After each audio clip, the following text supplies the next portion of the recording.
রাজধানীর কারওয়ান বাজারে বাংলাদেশ পল্লী উন্নয়ন বোর্ড বিআরডিবি কার্যালয়ের সামনে সমাবেশ করেছেন পল্লী জীবিকায়ন কর্মসূচির কর্মকর্তা কর্মচারীরা।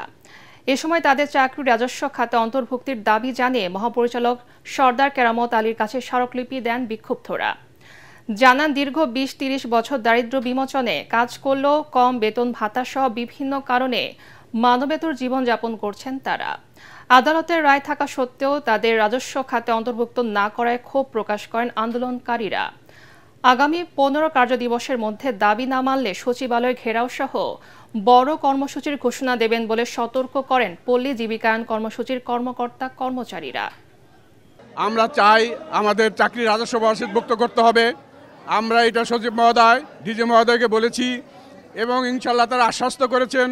আমরা আশাবাদী যে আমাদের চাকরির রাজস্ব বহির্ভুক্ত হবেন এবং বিআরডিবি যে অধিদপ্তর করতে যাচ্ছে সেই অধিদপ্তরে পদাবিক পজিব এবং অন্যান্য যে প্রকল্পগুলি আছে সম্পূর্ণ প্রকল্প সহ বিআরডিবিকে অধিদপ্তরে রূপান্তর করতে হবে।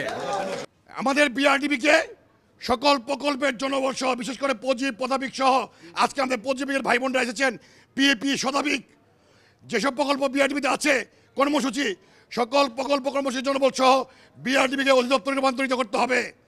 আয় থেকে দায় প্রথা বাতিল করতে হবে। পদাবিক পজিবের জাতীয় স্কেল বেতন স্কেল বাস্তবায়ন করতে হবে। যেহেতু আয় থেকে দায় শোধ, আমরা যদি আয় করতে না পারি আমরা স্কেল নিব না, কিন্তু আমাদের স্কেল আগামী ১ মাসের মধ্যে আমাদের সকল প্রকল্পের জাতীয় বেতন স্কেল বাস্তবায়ন করতে হবে।